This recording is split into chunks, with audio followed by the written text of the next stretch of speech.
विद्यार्थी भाइ बहिनीहरू यहाँलाई नमस्कार। आजको कक्षामा पुनः स्वागत छ। र हामी निरन्तर रूपमा यहाँलाई विभिन्न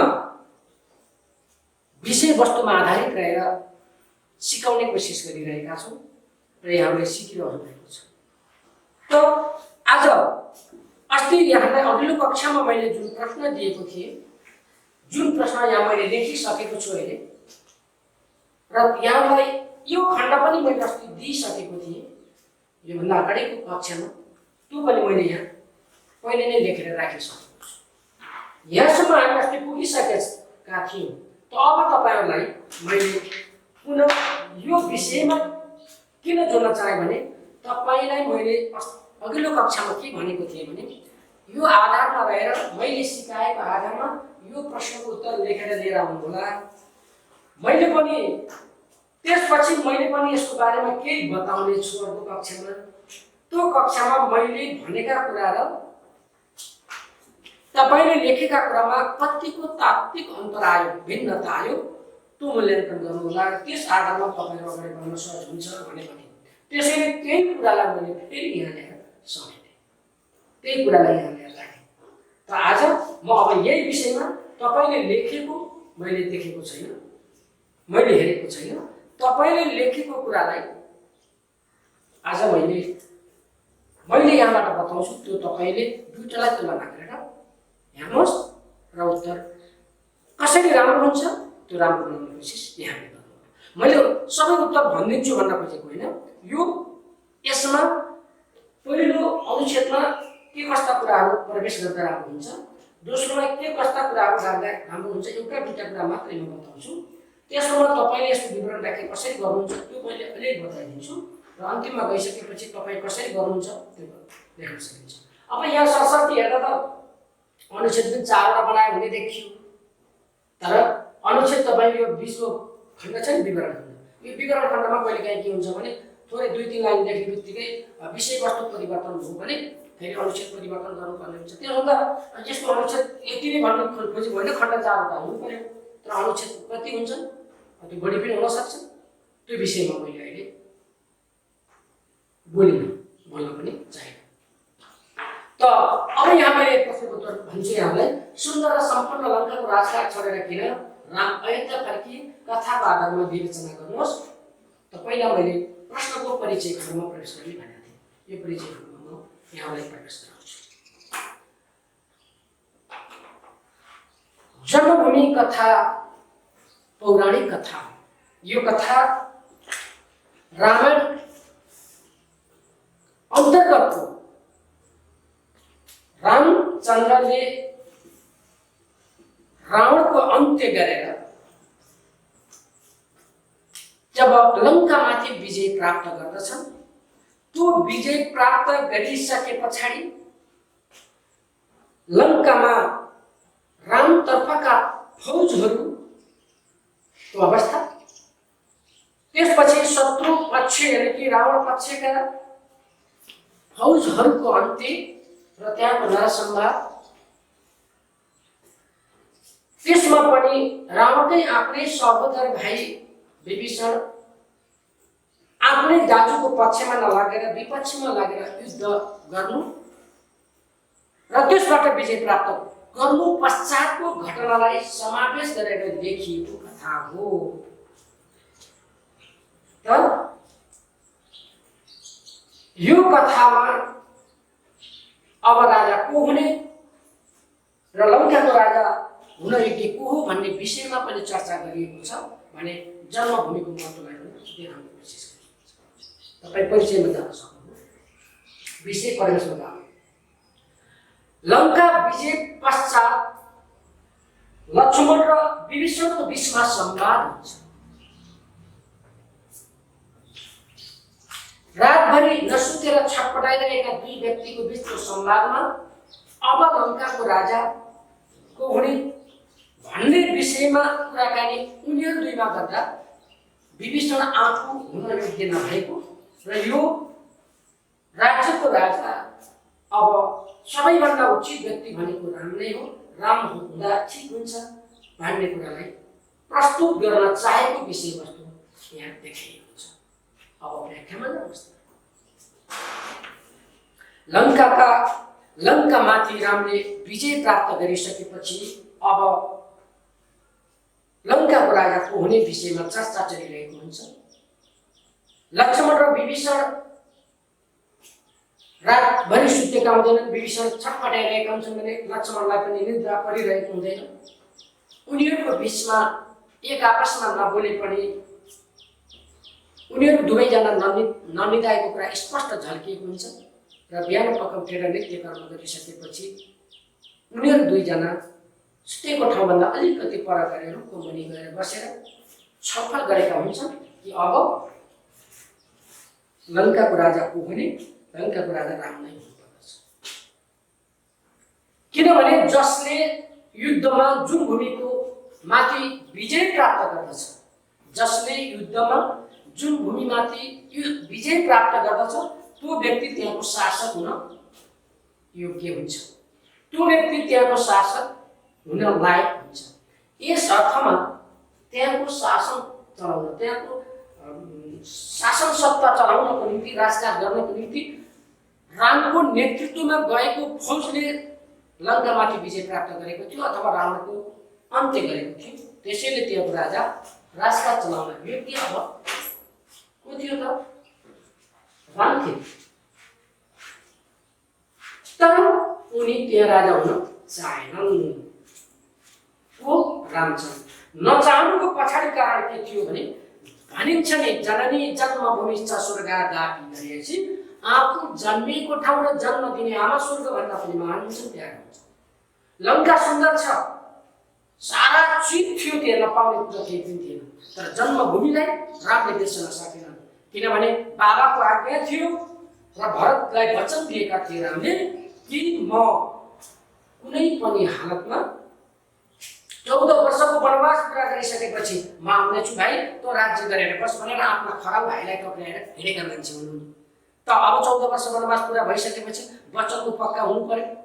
त्यसैले गर्दा उनी चाहिँ फर्कनु पर्ने अर्को थियो, एउटा बाध्यता थियो भने अर्कोतर्फ आफ्नो जन्मभूमि जस्तो ठुलो कोही पनि हुँदैन, मानव हुँदैन। आफ्नो आमा नराम्री भयो भने अर्का आमा राम्रो भयो भनेर अर्का आमाको काम गरेर बस्नु भएको होइन नि त। जस्तो सुकै भने आफ्नो आमा राम्रो। त्यसैले विद्यार्थी भाइले उनी राम अयोध्या फर्कनुको कारणले यस्तै कुराहरूले प्रसङ्ग लेख्न सक्नुहुन्छ है। विषयवस्तु मिलाएरै लेख्ने हो, त्यो बनाउँदै जानुहोस्। यिनै कुरा पढौँ भन्ने मेरो चाहिँ चाहना हो। खण्ड यसरी छुट्याइदियो। अन्तमा यसरी जन्मभूमिको महत्त्वको बारेमा राम्रोसँग रामलाई ज्ञान थियो। त्यसैले आफ्नो जन्मभूमि छोडेर जति पसिना बगाउन सकिन्छ र जति चाहिँ सेवा गर्न सकिन्छ आफ्नो जन्मभूमिलाई गर्ने हो, अर्कालाई गर्ने होइन। त्यसैले हामी पनि अर्काको देशमा गएर भाँडा मान्नुभन्दा, अर्काको देशमा गएर मुङफली बेच्नुभन्दा हामी आफ्नै देशमा मुङफली बेचौँ, बदाम बेचौँ, आफ्नै देशमा कपाल काटौँ, आफ्नै देशमा भाँडा मागौँ, आफ्नै देशमा कुटो कुदाला गरौँ, अर्काको देशमा जाने होइन। जन्मभूमिलाई माया गरौँ। जन्मभूमिभन्दा ठुलो संसारमा जुन चिजलाई सुन्दर देखे पनि जन्मभूमिभन्दा ठुलो केही पनि हुँदैन भन्ने निष्कर्ष यस कथाको रहेको छ र यस प्रश्नको उत्तर पनि थाहा छ। तपाईँले अन्तिममा गइसकेपछि तपाईँ यस्तै दमदार खालको चाहिँ सुझाव सन्देश दिएर पुग्ने हुने।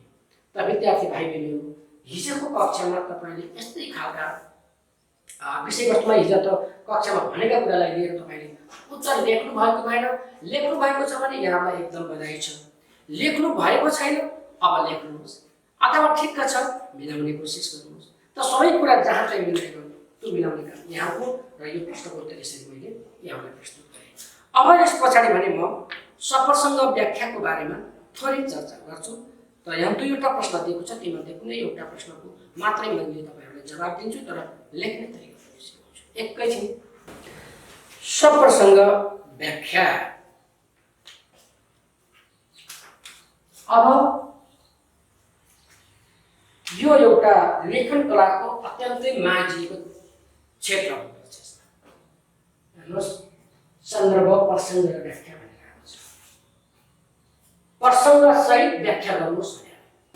प्रसङ्ग सहित व्याख्या अथवा सप्रसङ्ग व्याख्या, प्रसङ्ग सहित व्याख्या, प्रसङ्ग सहित व्याख्या, सन्दर्भ, प्रसङ्ग र व्याख्या। मैले यहाँलाई जानकारी। सप्रसँग व्याख्याको कुरा के हो त सप्रसँग व्याख्या गर्दा यहाँले के कुरामा ध्यान दिनुहोस् भने सन्दर्भ प्रसङ्गलाई जोड्नुहोस्। अब यो कुरा मैले यहाँलाई जोड्नुपर्ने हुन्छ। के कुरा भने मानस एउटा प्रश्न छ यहाँ, यो युद्ध तिमीले जित्यौ किनकि तिम्रा भाइ लक्ष्मण तिम्रा पक्षमा थिए। प्रश्न फेरि बुझ्नुहोस् त, यो युद्ध तिमीले जित्यौ किनकि तिम्रा भाइ लक्ष्मण तिम्रो पक्षमा थिए। त्यसको सप्रसँग व्याख्या गर्नुहोस् भनेको छ। यसको अर्थ यो पंक्ति कुन पाठको हो तपाईलाई परीक्षा आउँछ, कुन प्रसङ्गमा यो कुरो भनिएको छ, यो भन्नुको सन्दर्भ के हो, त्यो कुरालाई व्याख्या गर्नुहोस्। अथवा यो पंक्ति त्यो पाठमा कुन प्रसङ्गमा बोल्न खोजिएको भन्न खोजिएको त्यसको व्याख्या गर्नुहोस्, प्रसङ्ग सहित व्याख्या गर्नुहोस्। तपाईले भन्न खोजेको जुन कुरा छ त्यो पाठमा पढेको कुरा, त्यो पाठमा दिएको त्यो पंक्ति त्यो पाठमा कस्तो प्रसङ्ग आउँदाखेरि प्रयोग गरिएको हो तपाईँ आफै भन्नुहोस् त। तपाईले भन्नुहोस् कि त्यो पंक्तिको प्रसङ्ग के थियो, पंक्ति लेख्दाखेरिको प्रसङ्ग के थियो, त्यसलाई लिएर यसको व्याख्या गर्नुहोस् भनेर भनेको छ। त विद्यार्थी भाइ बहिनी अन्तिममा गइसकेपछि यसको निष्कर्ष दिनै पर्छ। निष्कर्ष किन दिनुपर्छ भने कुनै पनि प्रश्नको उत्तर लेखिसकेपछि हरेक प्रश्नको निचोड दिनुपर्छ र त्यसको अन्त्य गर्नुपर्छ। त तपाईले यसको अन्त्य गर्नका निम्ति अब मैले यो सप्रसँग व्याख्याको बारेमा थोरै तपाईलाई कुरा बताउँछु। त यही कुरालाई गरौँ है त, यो युद्ध तिमीले जित्यौ किनकि तिम्रा भाइ लक्ष्मण तिम्रो पक्षमा थिए। प्रस्तुत पंक्ति हाम्रो पाठ्य पुस्तक दिएको उदाहरण कसरी तपाईलाई लेख्दा सजिलो हुन्छ। प्रस्तुत पंक्ति हाम्रो पाठ्य पुस्तक कक्षा 10 को नेपाली किताब जन्मभूमि भन्ने पौराणिक कथाबाट साभार गरिएको, उतारिएको, लिएको, टिपिएको के भन्न सजिलो हुन्छ त्यही। जन्मभूमि पौराणिक कथाबाट उतारिएको, साभार गरिएको, टिपिएको, लिएको यहाँलाई जुन सजिलो हुन्छ त्यसरी। यो कथा का लेखक कथाको सन्दर्भलाई हेर्दा पाठ्य पुस्तकका सम्पादकलाई लिन सकिन्छ। पाठ्य पुस्तक किन भन्दा यस पाठमा त लेखक फलानु भनेर त लेखेको छैन। यदि त्यो लेखक फलानु भनेर लेखेको त्यही व्यक्तिको नाम लेख्नु पर्थ्यो। ऊ नभइसके पछाडि को त भन्दाखेरि सायद यी पाठ्य पुस्तक सम्पादन गर्ने व्यक्तिहरू जो हुनुहुन्थ्यो, यो पाठ्य पुस्तक बनाउने व्यक्तिहरू जो हुनुहुन्थ्यो उहाँहरूले यसको लेखक बन्नु, त्यसैले यहाँ लेखियो छैन। त्यसैले हामीले जहिले पनि के गर्नुपर्छ भने सम्पादकलाई लिन सकिन्छ। त त्यति गरिसके पछाडि यो पंक्ति अब भयो कहाँबाट आएको, जन्मभूमि पौराणिक कथा लेखकको फलाना रहेछ। त यो कुन प्रसङ्गमा छ भन्दाखेरि यो पंक्ति जब रावणको अन्त्य हुने अवस्था हुन्छ, रामले हानेको बाण रावणलाई लाग्छ र भूमिमा ढल्छ, त्यति बेला रावणले रामलाई भनेको कुरा, रामले रावणलाई भनेको प्रसङ्ग हो कि यो कुरालाई तपाईलाई जति बेला जब रामले हानेको बाण रावणलाई लाग्छ र भूमिमा ढल्छ, त्यसपछि रामलाई रावणले केही कुरा बताउने सन्दर्भमा यो पंक्ति आएको तपाईँ यसरी हेर्न सक्नुहुन्छ। त अब तपाईँ व्याख्या गर्न जानुहोस्।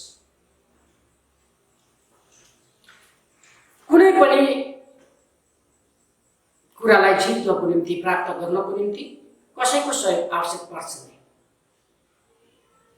यहाँ त अझ युद्ध गरिएको छ। युद्धको रणभूमिमा घरभित्र नै शत्रु बनिदियो भने घरभित्रको कमजोरी बाहिरका शत्रुहरूले पत्ता पाउन सक्छन्। जब बाहिरी शत्रुहरूले कमजोरी पत्ता लगाउँछ स्वतः रूपमा आक्रमण गर्न सहज हुन्छ र त्यो आक्रमणको कारणले युद्ध हारिन्छ, कुनै पनि कुरामा असफल हुन्छ। तसर्थ हामीले जहिले पनि यदि घरभित्र बलियो छैन भने, घरभित्रको मत बलियो भएन भने कुनै पनि कुरामा सफलता प्राप्त गर्न सक्दैनौँ भन्ने कुरा बुझ्नुपर्छ। विद्यार्थी भाइ बहिनीहरू, जसरी रामको पक्षमा लक्ष्मण थिए, उनी अडिग भएर लागे, वनवास जाँदाखेरि उनी कुनै पनि बेलामा कति दुःख परे पनि रामको साथ छोडेनन्। यो कारणले गर्दा रामले युद्ध जिते। तर विभीषण दाजुलाई सम्झाउँदाखेरि दाजुले नमानिसकेपछि, रावणले नमानिसकेपछि, रावणले आफ्नो घमण्ड देखाइसके पछाडि आफ्नै दाजुको विपक्षमा लागेर रामको मोर्चामा कसिएर उनी युद्धमा बिताउनु जाने अवस्था सिर्जना भयो। त्यसपछि अन्ततः युद्ध हारे हो। यसै गरी आफ्नो मान्छे आफ्नो साथमा रह्यो भने धेरै कुराहरू हासिल गर्न सकिन्छ, जित्न गर्न सकिन्छ, सफल हुन सकिन्छ।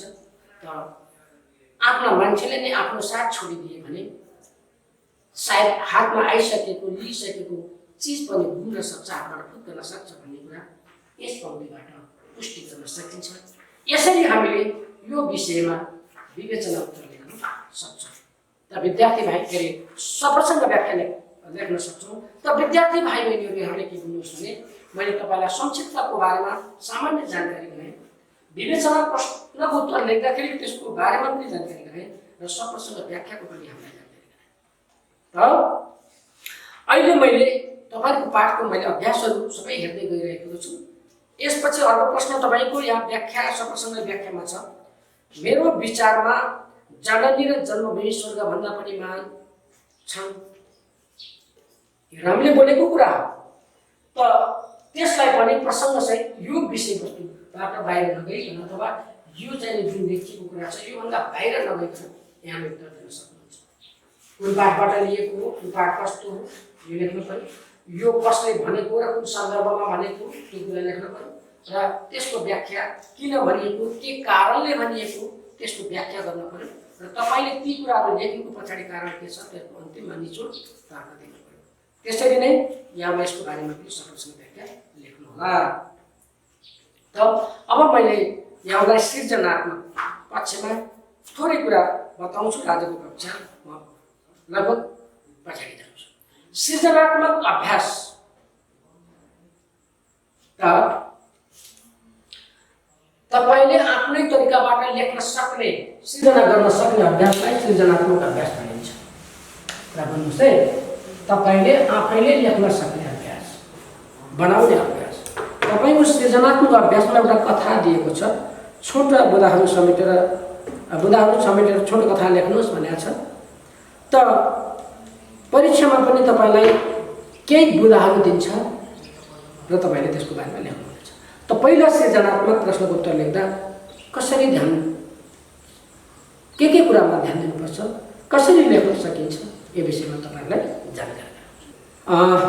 विद्यार्थी भाइ बहिनीहरू, यहाँलाई मैले सबै कुराहरू बताएँ। लगभग अब यो पाठ सक्दैछु र अब मैले सृजनात्मक एउटा कथा बुँदा दिएको छ, बुँदाको आधारमा कथा लेख्नुहोस् भनेको छ। यो लेख्ने तरिका मात्रै मैले बताउँछु, कथा नै लेखेर यहाँलाई देखाउँदिनँ। पाठमा छ, अभ्यासमा छ, यहाँले लेख्नुहोस्, त्यहाँ हेर्न सक्नुहुन्छ। सायद मेरो कुरा सुन्नुभयो भने लेख्न सजिलो हुन्छ। कुनै पनि कथाको यहाँ चाहिँ दिएकोलाई मैले प्रस्तुत गर्दैछु। त कथाको उत्तर लेख्दाखेरि ती बुँदाहरूलाई अगाडि पछाडि नपार्नु होला। नम्बर 1, बुँदाहरू जस्तो छ त्यस्तै राख्नु होला। बुँदाहरू तलमाथि हामीले नपार्नु होला। अनि अनावश्यक कुराहरू नराख्नु होला। भनेको आवश्यकभन्दा बाहेकका कुरा, यहाँले आवश्यकभन्दा बाहिरका कुरा कति पनि नराख्नु होला। कथाको भाग छुट्याउनु होला। बुदाका आधारमा कथाको भाग छुट्याउनु, यो कथाको भाग वा खण्ड छुट्याउनु। र चौथो कुरा छ सन्देशका बारेमा। त विद्यार्थी भाइ बहिनीहरू, मैले यहाँ लेखेँ बुदाहरू तलमाथि नपर्ने गरेर त्यो कथा लेख्नुपर्छ। आवश्यकभन्दा बाहिरका कुरा राख्न पाइँदैन। कथामा त्यहाँ चाहिँ कथाले बुदाका आधारमा कति तन्काउन सक्नुहुन्छ त्यो तन्काउने, अनावश्यक कुराहरू लिएर त्यहाँ नराख्नुहोस्। कथाको भाग वा खण्ड छुट्याउनुहोस्, किन भन्दा तपाईँले कथाको भागलाई पनि छुट्याउनु पर्ने हुन्छ। कसरी भाग छुट्याउनु मैले सिकाइदिन्छु। सन्देशका बारेमा जानकारी लिने, कथाले के सन्देश दिन खोजेको हो, यो कथा पढिसकेपछि जीवनमा हामीले के गर्न सकिन्छ भन्ने बारेमा यसमा चर्चा गर्ने। त यस विषयमा लेख्दाखेरि तपाईँ के बुझ्नु होला भने कथाको भाग वा खण्ड कसरी छुट्याउनु पर्छ। कुनै पनि कथा सुरु हुँदाखेरि त्यो कथाको परिवेशको बारेमा जानकारी हुनुपर्छ। कुन परिवेशबाट कथा उठेको छ। मान्नुहोस् किताबभन्दा बाहिरको एउटा कथा म तपाईँलाई थोरै बताउँछु र त्यहाँबाट ध्यान दिएर सुन्नुहोस् है। कथा कुनै एउटा जङ्गल हुनु, जङ्गलमा हात्ती र बाँदर मिलेर बस्नु। एक दिन दुवैजनामा को ठुलो भन्ने झगडा पर्नु। त्यो झगडाको फैसला गर्नको निम्ति लाटो कोसेरोकोमा जानु। लाटो कोसेरोले दुवै हात्ती र बाँदरलाई ठुलो नदी पारी गएर अग्लो नरिवलको रूपबाट नरिवल टिपेर ल्याउन लगाउनु। दुवैजना जानु। हात्ती नदी तर्न सक्नु तर बाँदर तर्न नसक्नु। त्यसैले हात्तीको पिठ्युमा बसेर बाँदर नदी पार गर्नु। रुखको फेदमा पुगिसकेपछि रुख अग्लो हुनाले हात्तीले फल टिप्न नसक्नु। बाँदर रुखमा खुर्र चढेर जानु र फल टिप्नु। त्यो फल टिपेर लिएर आएर हात्तीको पिठ्युमा बस्नु र बाँदर र हात्ती फर्केर लाटो कोसेरोकोमा आउनु। उनीहरूले गरेको क्रियाकलापलाई सबै लाटो कोसेरोलाई बताउनु। लाटो कोसेरोले आफ्नो ठाउँमा सबै ठुलो हुन्छ भन्ने सन्देश दिनु। त विद्यार्थी भाइ बहिनीहरू, यो कथाले के बुझायो भने हरेक व्यक्ति हरेक ठाउँमा आफ्नो ठाउँमा सबै ठुलो हुन्छ। आफ्नो आफ्नो विषयमा त्यो व्यक्ति ठुलो हुन्छ, सबै ठुला हुन्छ भन्ने कुरा यहाँ दिन खोजेको छ। त्यसैले खण्ड छुट्याउँदा सबभन्दा पहिला एउटा ठुलो जङ्गल थियो। जङ्गलमा विभिन्न जनावरहरू बस्थे। ती जनावरमध्ये हात्ती र बाँदर पनि मिलेर बसेका हुन्थे। एक दिन उनीहरूको बिचमा बेसरी झगडा पर्यो र को ठुलो हो भन्ने विषयमा झगडा को ठुलो हो भन्ने विषयमा निकै ठुलो झगडा पर्यो। पहिलो तपाईँ खण्ड यो। त्यो झगडा पर्यो भने त्यो परिवेश पछाडि तपाईँ कहाँ जानु हो। त्यसपछि लाटो कोसेरोमा गए, धेरै कामहरू गरे, यस्तो गरे उस्तो गरे, नदी पारी गए, टिपेर ल्याए होइन, सारा चिज गरे, फेरि लाटो कोसेरोमा गए। त्यहाँसम्म तपाईँको 20को खण्ड आयो। पहिलो खण्डमा परिवेश, दोस्रो खण्डमा कथाले गरेका क्रियाकलाप, कथामा भएका क्रियाकलाप। तेस्रो खण्डमा गइसकेपछि सबै आफ्नो ठाउँमा सबै ठुला हुन्छन् भन्ने सन्देश यो कथाले दिन खोजेको छ भनेर तेस्रो खण्डमा आउँछ। यसरी विद्यार्थी भाइ बहिनीहरू, एउटा कथा सिर्जना गर्दाखेरि ध्यान दिनुपर्ने कुराहरूलाई पनि मैले यहाँ राखेँ र यसभन्दा बाहिर नगएर यहाँले कथा पक्कै पनि लेख्नुहुनेछ र परीक्षामा आएको कुरालाई प्रस्तुत गर्नुहुनेछ र त्यही तरिकाबाट अगाडि बढ्नुहुनेछ। आजको कक्षामा मैले यहाँहरूलाई यिनै कुराहरू प्रस्तुत गरेँ। यहाँहरूले पक्कै पनि कुरा बुझ्नुभयो होला र बाँकी अर्को कक्षामा पुनः म अर्को पाठ, नयाँ पाठका साथ उपस्थित हुनेछु। आजलाई बाँकी दिन शुभ रहोस्। धन्यवाद।